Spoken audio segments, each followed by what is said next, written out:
Hello, my name is Jordan Maples, and this is video game development, and I will be reviewing Everquest for Game Review A. So this is Everquest. Uh, nice little icon there. It is a 3D high fantasy, massive multiplayer online role-playing game. I'm sure many of you are familiar with MMOs.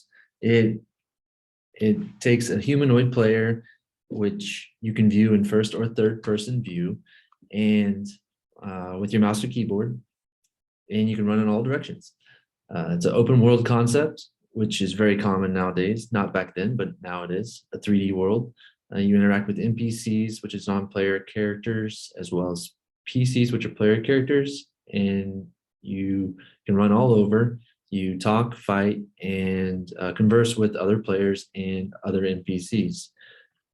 Realistic sounds for its time when it came out in 1999, but there are realistic sounds and fighting interactions and spells, as well as spell effects when spells are casted, or you can see particle effects when you're running in light or when it's raining or snowing. You can also see that as well. The primary goal is to increase your character's level or power by increasing your level by killing monsters through player collaboration, which was a huge focus, had a huge focus on community interaction. It was a 3D world, first of its kind, requiring users to purchase a new 3D capable graphics card to play the game. It was very difficult, very grindy, and very community driven, punishing and highly complex, yet very rewarding. It had a class-based combat system, which really was surrounded by the races first, and then based off of the race that you chose, you could choose a class, and that combination allowed for a different type of balancing system where each class race combo were good at two to three different things, and they contribute differently depending on that combination, but not all combinations of those classes and races were allowed. Uh, the core gameplay used interactions with environments, mostly PvE or play versus environment, but there were PvP aspects on the game and PvP servers. It was highly community driven. The most difficult content and rewards required collaboration with other players to group together and to raid together in order to accomplish quests that were very difficult and could not achieve on your own. And what's interesting about an MMO at that time was many are commonly used acronyms that are used today in vernacular and texting was it began with the dialogue between players on EQ. Some of the obstacles in the design, modern day tools didn't exist, so your modern engines like Unity and Unreal were not around, so a lot of these things either had to be used or developed at the time. So there were not modern day game design analysis was impossible without implementing it on a live server because they didn't have a test server at the time. And so you had to, when you wanted to make a change, you had to bring the servers down. At that time, it would take 30 to 45 minutes to bring them back up. So that was a hindrance with other players, and it would just cause issues. A lot of those alterations would come based off of interaction outside of the game. Devs would look at forums and see the communication or lack of communication based off of implementations that had been put in, and if they saw a high level of talking or discussion around certain issues, they would probably ignore them. But if it wasn't being talked about, it's probably something they needed to take a look at. It was built on a 64-bit system, so the max level after the first expansion was 60, and so they had to add in a kind of a workaround by adding alternative achievement points, which kind of gave the players a sense of leveling up, but it was just another way to skirt the initial lack of planning. And it looks like I didn't take out a template part, but okay. So a couple of new concepts that came from other games, but were never implemented, or they were completely new to the genre at the time.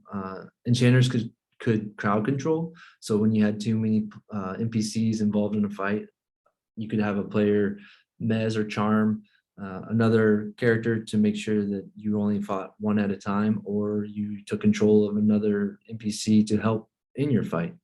Feign death with monks was seen in some MUDs at the time, but this mechanic was implemented in EQ, and then eventually players used it to pull mobs and then feign death when they pulled too many mobs to avoid uh, a wipe on the group or the raid. But that was not intentional. So that was an interesting mechanic that is still used to this day in many MMOs that was not planned. Enchanters would cast Clarity or Breeze when you would run out of power or mana, and that would help reduce the lag or time that was spent in between fights. And that time was actually spent, was intentionally designed by the design team to cause collaboration and for you to meet and talk with your group mates so that you get to know them. And here's a picture on the left of what you would look at when you would meditate to recover your mana. And it was painful. It was a very boring time of the game, but you did get to know your fellow players. I mentioned the graphics and the sound they're dated now, but this is a view of what you would hear and see when you would start the game. So here's some gameplay with the opening theme.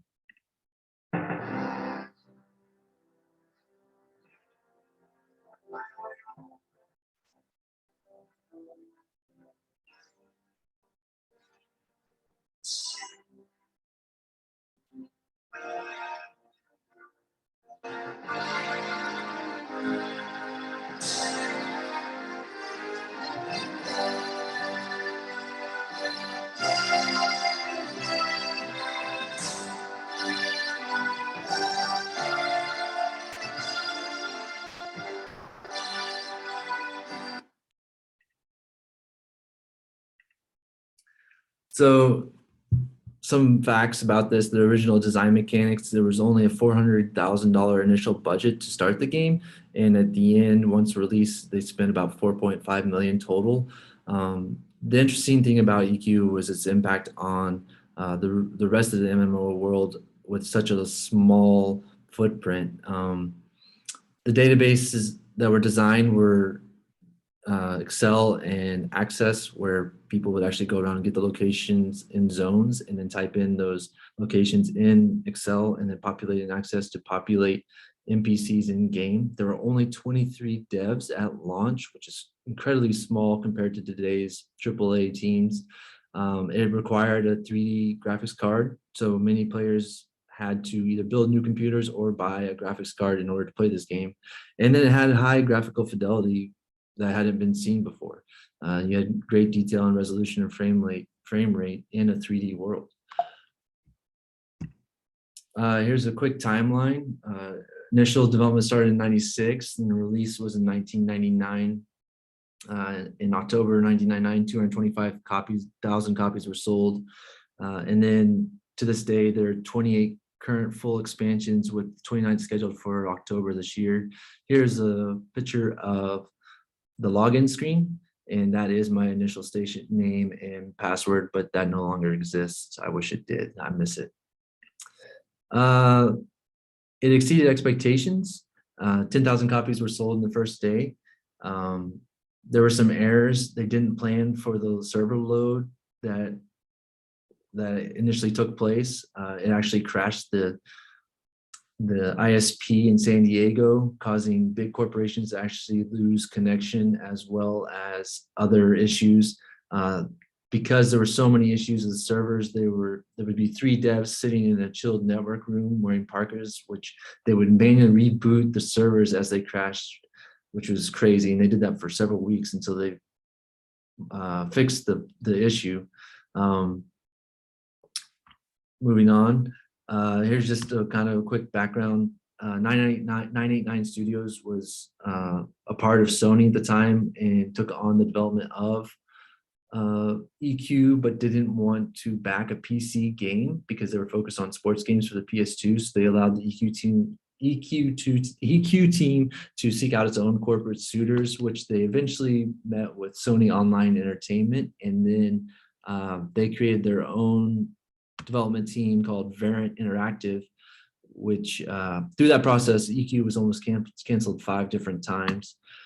Its influence was from MUDs, multi-user dungeons, which are text-based like MMO and Dungeons and Dragons, a tabletop game that many people are familiar with. The devs used these experiences to help build dungeons, name NPCs, name quests, items. Took a heavy influence from these two things, as well as Ultima Online, which they used the monthly subscription based model, which is still popular to this day in many MMOs. Here's a look at the screen and just a quick quote from the original EQ artist. You would see that when the game first came out, you only had about a third of the screen in the viewing on your monitor. The rest was taken up by the UI, which is like your chat window, abilities, and some options over here, as well as like some hotkeys that you would bring in. And here's your health, your power, and your mana and your stamina. Here's just comparison between overall sales at the height of these games. Everquest was such a small blip compared to like WoW, 550K maximum subscribers at its height, and where World of Warcraft was 120 million. But the president of Blizzard made a comment that WoW took a lot of great ideas from EverQuest, and it was a big foundation for the game. It was a huge success when it wasn't planned to be. Sony reacquired Variant after release. They named the co-creator John Smedley head of PC games division of SOE, and I mentioned the online Ultima Online thing. The cool thing about EQ was it created such a huge community, not just in game but out of game. There were a lot of websites that dedicated their time to a database, whether that was for items, quests, or NPCs, and you had forums and a lot of information that you get, and the people that you met in line, you could continue that outside and as well as gain a ton of knowledge because there wasn't an internal database at the time. What did EQ get right? The community driven aspect of the game was amazing. You got online because of the people that you met. What they got wrong, they've corrected over 23 years. This game is old. It's older than most college students are. They've been able to work out what's good and what's not good. They've added a lot of things with iterations of expansions and AAs and quests, and to be able to come up with new content is just nuts. This is just a quick video of the Ranger Epic, which I played the Ranger, and it was the Earth Caller and Storm Wind, I believe is what it's called. But it took a lot of people to get a lot of quests, a lot of mob killing, a lot of time, lots and lots of time. I guess the real thing that EverQuest got wrong was it destroyed lives. It destroyed relationships and college experiences, and that's why I'm back in school 22 years later. It's because I played EverQuest, but I love this game. I believe that's it. Thanks for watching.